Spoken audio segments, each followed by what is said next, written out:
Secretaría de Prensa de la Presidencia de la República. Bueno, mire, ha sido una semana muy productiva, ha sido una semana muy importante humanitariamente hablando.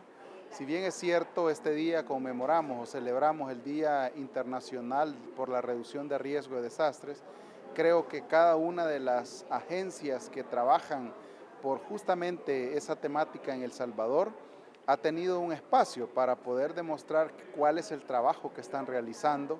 Y por supuesto nosotros como instancia del gobierno del presidente Nayib Bukele hemos demostrado que cuando se trabaja bajo planes, bajo un horizonte y por supuesto bajo una sombrilla denominada Ministerio de Gobernación, Dirección General de Protección Civil, las cosas pueden pasar.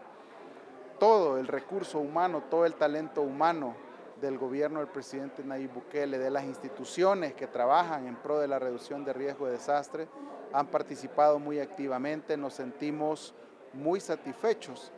Creo que hemos sentado las bases de muchas cosas nuevas que deberían suceder en este país para en un futuro próximo alcanzar la resiliencia tan anhelada que necesita este país. Indudablemente El Salvador seguirá teniendo eventos tanto de origen natural como de origen antrópico, es decir, provocados por la mano del ser humano.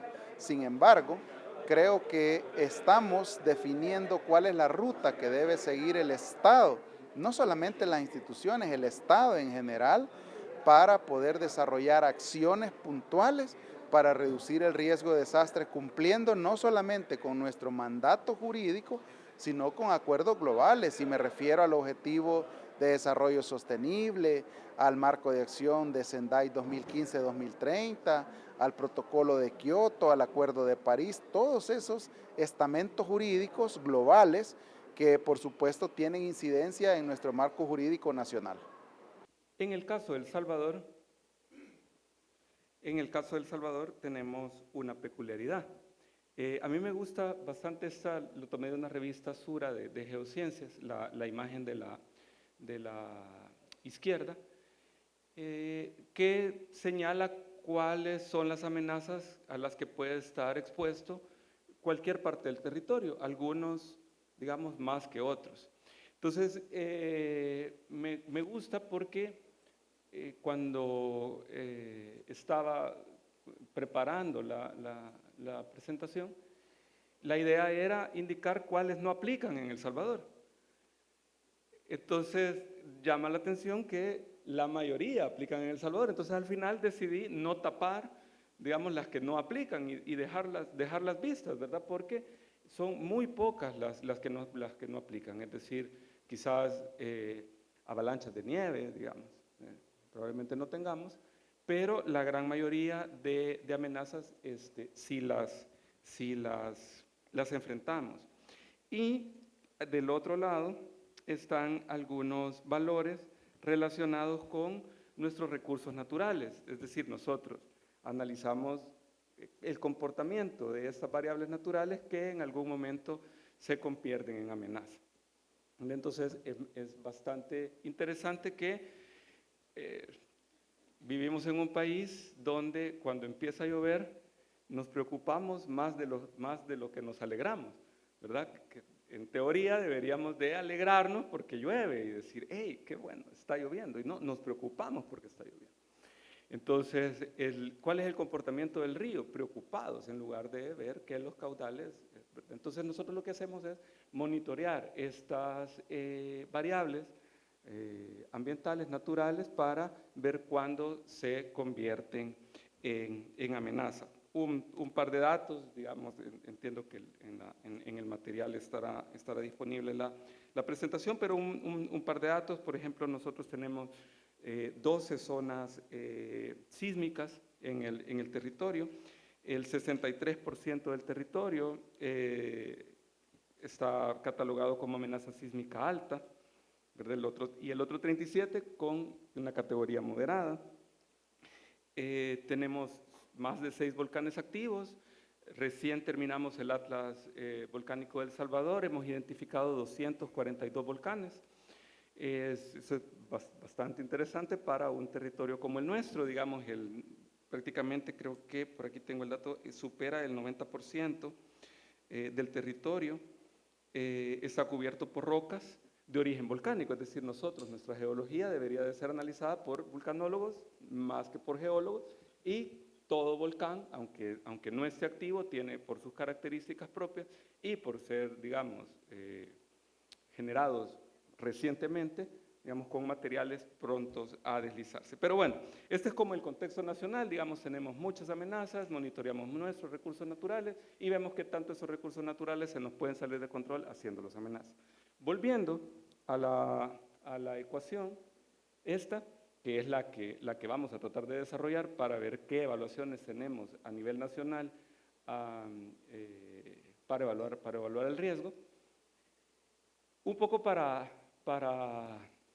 ejemplificar qué es lo que evaluamos nosotros, cómo es que nosotros podemos cuantificar el riesgo y qué no hacemos, digamos, o qué conceptos no estamos involucrando. Por ejemplo, en esta imagen, en principio me parece que es bastante obvio que por ahí hay algunas personas en riesgo, ¿verdad? En riesgo de caída, alguien cualquiera, sin haber visto la ecuación, dice, esas personas se pueden caer. Entonces, la pregunta en general es para ¿qué piensan de estas personas que están sentadas? ¿Por qué están en riesgo? ¿Por qué deberían de estar en riesgo? ¿Y qué piensan de sus características físicas? Es decir, a simple vista se ve que son personas jóvenes, se miran pues de buenas condiciones, también se ve físicas, pues, se ve que tienen ropa adecuada, digamos, es decir, que se pudieron sentar ahí viendo al acantilado, ¿verdad? Viendo hacia posterior al acantilado, más allá, y están incluso viendo hacia abajo. ¿Y qué podemos pensar de la vulnerabilidad de ellos? Entonces, eso es bien importante, digamos. O sea, es decir, si ellos no estuvieran parados, sentados ahí, yo no viera en ellos a una persona con unas características vulnerables, no pensara que es una persona vulnerable. Sin embargo, por la posición en la que están, parecería que están en riesgo. Entonces, ¿qué los hace que estén en riesgo? La exposición.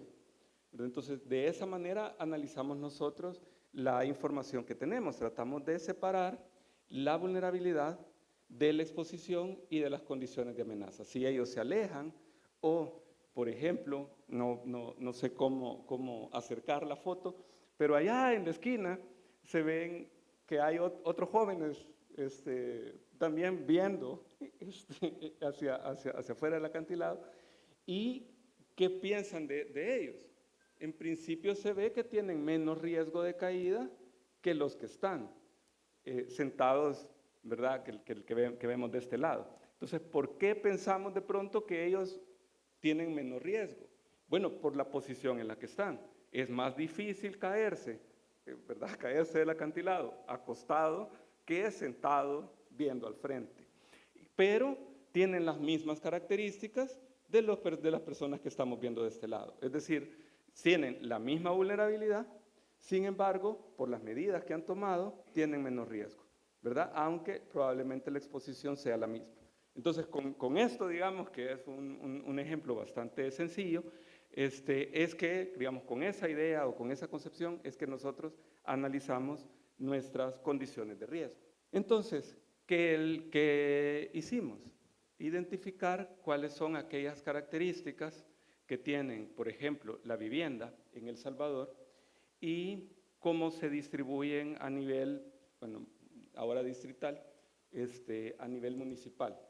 ¿Cuántas viviendas con características vulnerables están en cada uno de esos municipios? Y podemos identificar cómo en la zona occidental tenemos más viviendas identificadas con el último censo, identificadas como viviendas vulnerables. Y también pues, podemos hacer gráficos como el que acompaña el mapa, donde se muestra el equilibrio, digamos, que de pronto hay municipios que tienen muchas viviendas vulnerables, pero el número de viviendas no vulnerables es igual.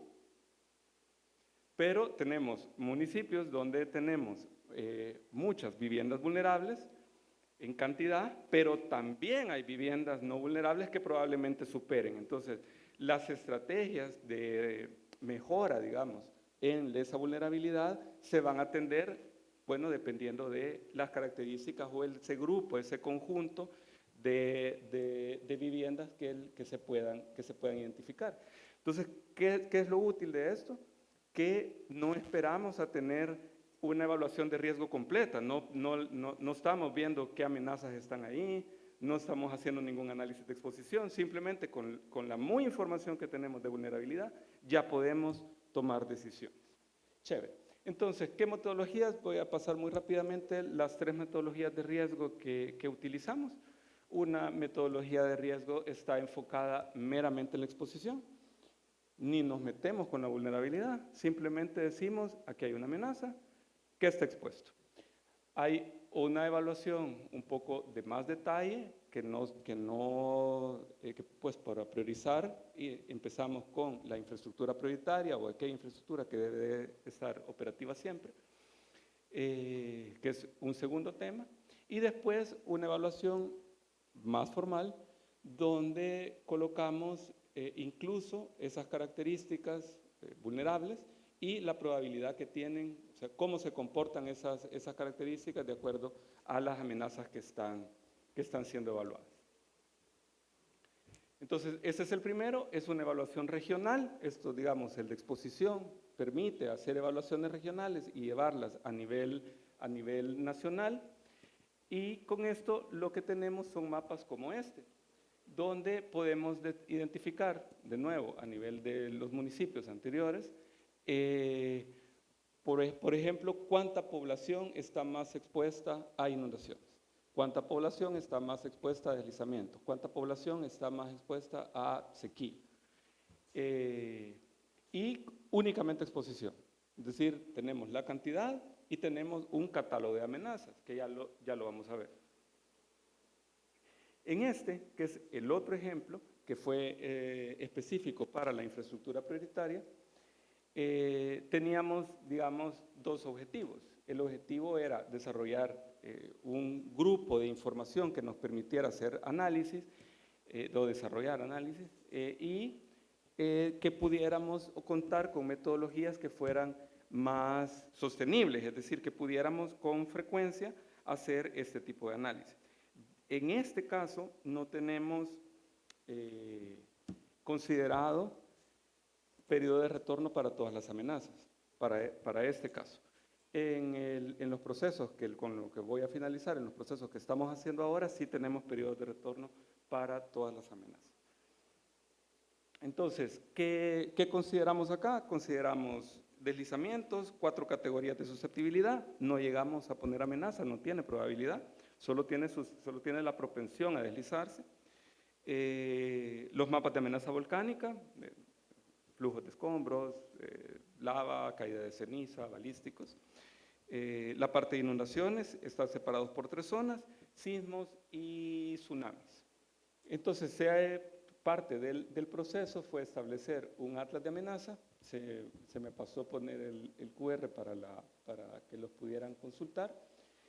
Es un mapa de amenazas tradicional, ¿verdad? Un sistema de información geográfica donde se pueden apagar y encender las capas dependiendo de la categoría de amenaza y la amenaza en sí. Esto, digamos, es un catálogo completo. Ahora se está incorporando la parte de periodos de retorno. ¿Qué infraestructura evaluamos? Evaluamos las carreteras primarias, las secundarias, algunas terciarias que estuvieran pavimentadas, fueron 3.000 kilómetros de carretera. Evaluamos puentes, 1.538 puentes provistos por MOP, torres de transmisión de alto voltaje y las principales subestaciones eléctricas que las provió ETESAL. Los centros de salud, los centros escolares también se incorporaron y las principales infraestructuras de agua y alcantarillado. Están pendientes de evaluar las presas hidroeléctricas, aeropuertos y puertos. Entonces, ¿qué hicimos? A esos mapas de probabilidad, a esos mapas de susceptibilidad, era necesario ponerle recurrencia y se hizo un cálculo de cuántos eran los periodos, de cuál era el periodo de retorno para cada uno de esas capas de susceptibilidad. Y también se cuantificó el valor de reposición, es decir, para poder cuantificar de cuánto es la pérdida que estamos esperando que se relacione para un determinado evento, había que cuantificar cuánto era el valor monetario. Ok. Para asignar las curvas de vulnerabilidad, como es un portafolio bastante amplio, no se hicieron pruebas de detalle, sino que se obtuvo de literatura cuál es el comportamiento que tiene. Solo para mencionar algo acerca de esto, estas curvas de daño o curvas de pérdida relacionan la intensidad con la pérdida probable para esa intensidad. Por ejemplo, si yo estoy esperando una cota de inundación en una casa donde la lámina de inundación va a llegar a 20 centímetros, probablemente la pérdida que estamos esperando sea poca. Mobiliario, la parte baja de las puertas, pero ¿qué pasa cuando llega a 40 centímetros? A 40 centímetros hay tomas eléctricos, ¿verdad? ¿Qué pasa cuando llega a 80 centímetros? A 80 centímetros hay repisas de ventanas.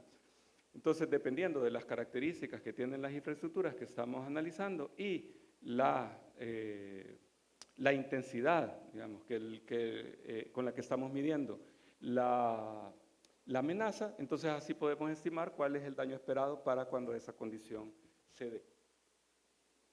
Y con esto, lo que nosotros sacamos son pérdidas. Entonces, aquí hay algo interesante. Cuando pasa un terremoto, tenemos muchas pérdidas. Cuando pasa una inundación, tenemos pocas pérdidas. Cuando pasan muchas inundaciones, esa pérdida va creciendo. Y dependiendo del momento en el que estemos o del año en el que estemos, puede ser que tengamos un año más seco, un año más copioso, que se dé un enjambre, que se active una falla y se dé un enjambre sísmico, que venga un terremoto y nos deje varias réplicas. Entonces, como eso no sabemos cuándo puede pasar, para eso le ponemos periodo de retorno a las amenazas. Y para hacerlo un poco más fácil, y como la probabilidad existe de que pase, hacemos un cálculo. Y lo que hacemos es prácticamente dividir el conjunto de las pérdidas en los años evaluados. Lo mismo que hace una aseguradora para evaluarnos la prima de nosotros por el coche, por el carro. Hacen un montón de evaluaciones, por ejemplo, mire, su carro es 4x4, seguramente lo va a llevar a un lugar con calles malas, se va a exponer más, su trabajo es de salir y venir, o solo va a la oficina, su edad, tiene mucho récord de accidentes, y con todo eso dicen, bueno, mire, usted más o menos vamos a estar cubiertos si le ponemos una prima de tanto.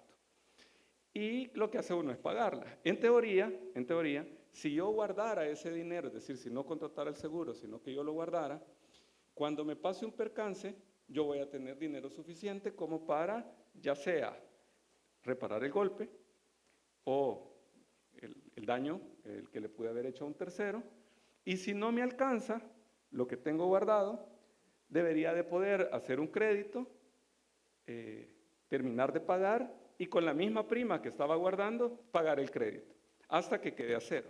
Entonces, digamos, esa es la lógica, digamos, de los cálculos de actuario, que son para calcular este tipo de pérdida anual esperada. A nosotros nos sirve justamente para eso, de cuánto debería de ser el ahorro del Estado para poder reponerse a una pérdida por algún evento particular.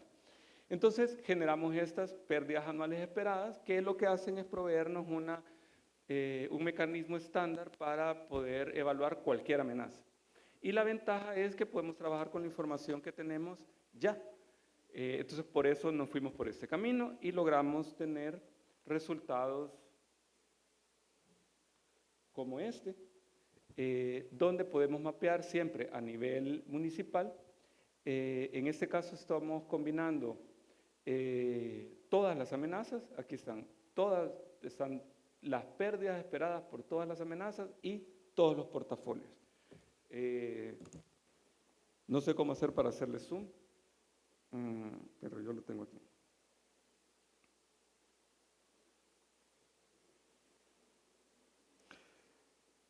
Lo que tenemos ahí es que educación se lleva el 36%, es el que más daño, el más pérdida anual esperada refleja, seguido por la generación eléctrica y después por la infraestructura de salud. El sismo refleja el 59% de la pérdida. Gracias. El sismo refleja el 59% de la pérdida, seguido por inundaciones, que tiene el 17%. Entonces, esto es para todo el país, y la idea de esto es poder identificar a dónde vamos a atacar primero. Es decir, porque digamos, la idea de hacer esto, eso es, digamos, para las reflexiones finales, es qué hacemos con esto, ¿verdad? Es decir, ¿para qué nos sirve esto? Bueno, para decir, bueno, si el sismo es el que más pérdida nos está reflejando, más pérdida no esperada nos está reflejando, pues entonces trabajemos en estrategias de reducción del riesgo sísmico. Si son los centros educativos donde más tenemos oportunidad de tener daños, bueno, pues vamos a analizarlos. Ya un siguiente ejemplo es ese, sector educativo con sismos. Entonces, ¿qué tipo de intervención tenemos que hacer para mejorar esa condición?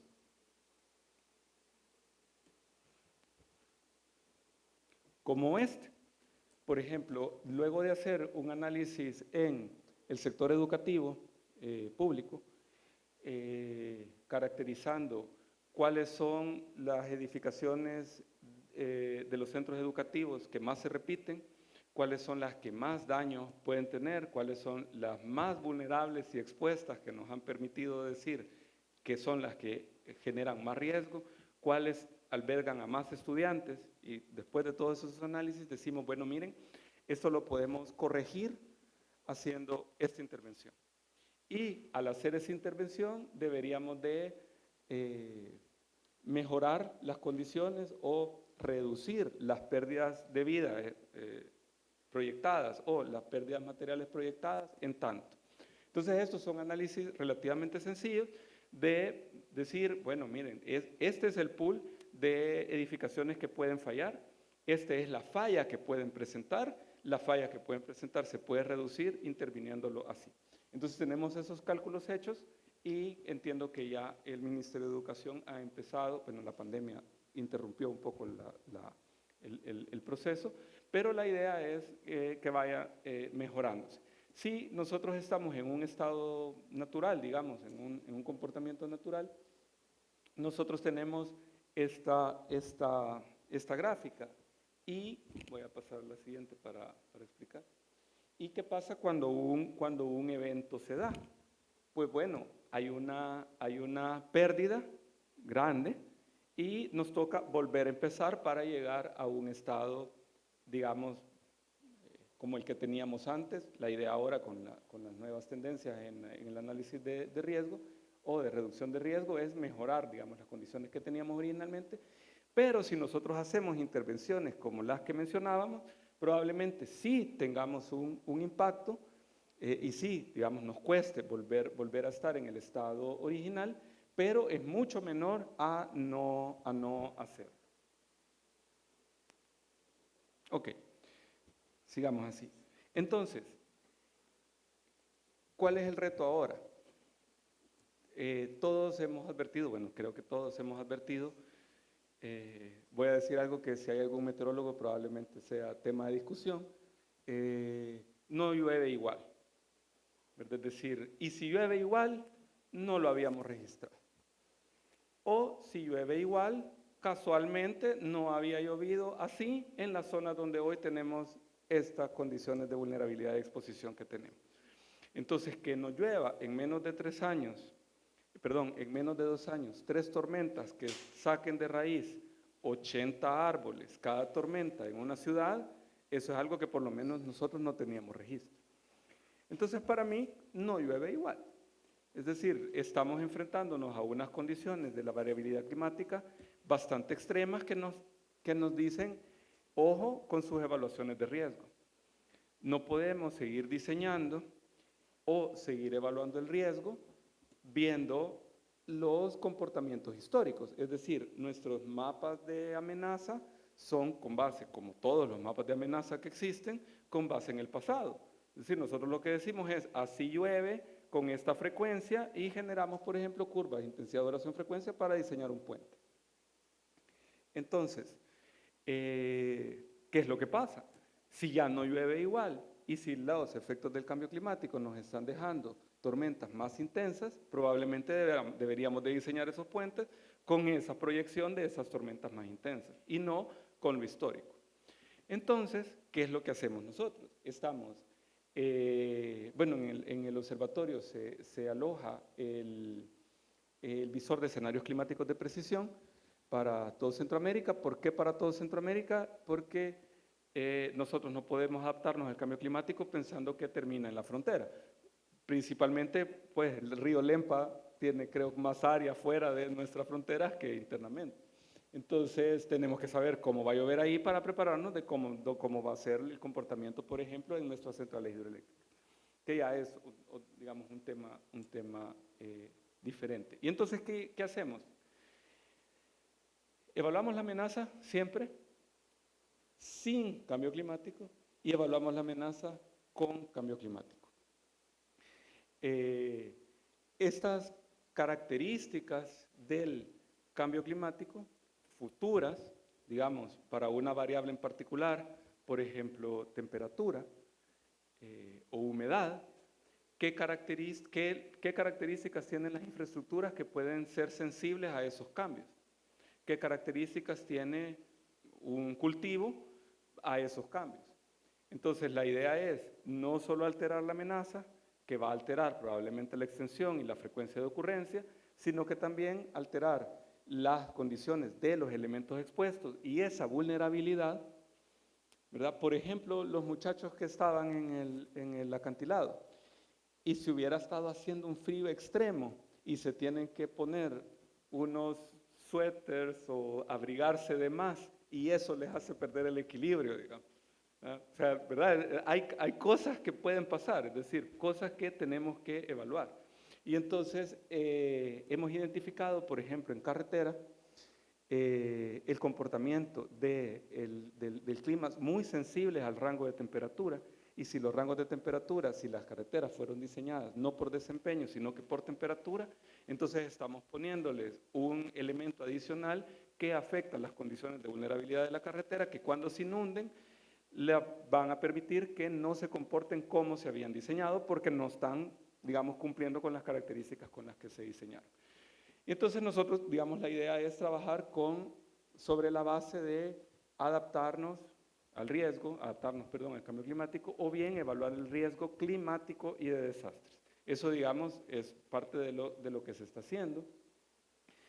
¿Qué es lo que sabemos? Bueno, que hay un aumento en la intensidad y la frecuencia de las amenazas, que hay una mayor probabilidad de que esto pueda, por ejemplo, desencadenar inundaciones y deslizamientos.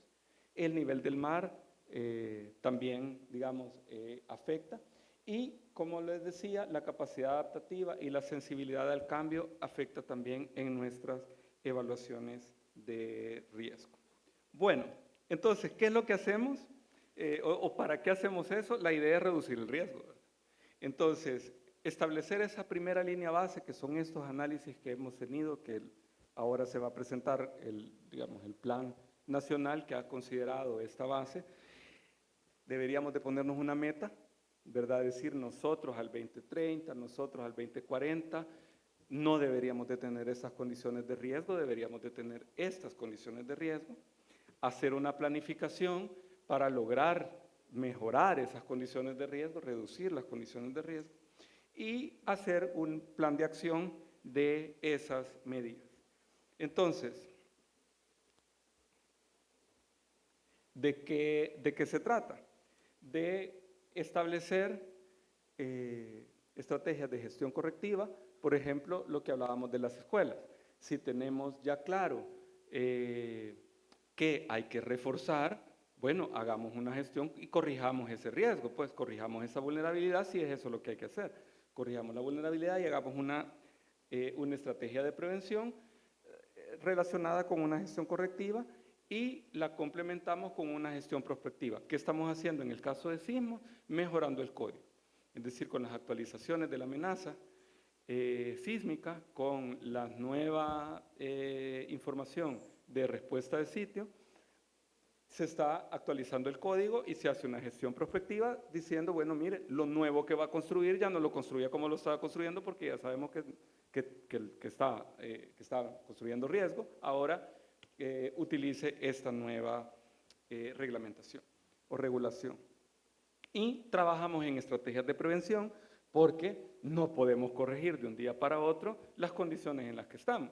Y entonces, ¿qué hacemos? Tenemos una buena gestión reactiva porque sabemos que donde se inunda se va a seguir inundando y ahí hay gente y hay que rescatarle. Entonces tenemos que, sabiendo que esa posibilidad existe, que la probabilidad es alta, pues entonces hacemos una gestión reactiva, pues como la que tenemos aquí a los que se encargan de hacer esa gestión.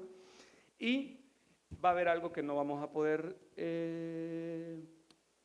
resolver y lo que hacemos es heredarlo, ¿verdad? Lo que hacemos es pues pasar esa responsabilidad con una buena gestión financiera y pues contratando primas de seguros, por ejemplo, asegurando nuestros inmuebles que no vamos a poder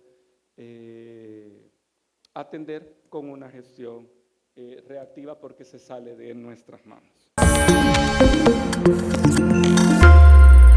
Secretaría de Prensa de la Presidencia de la República.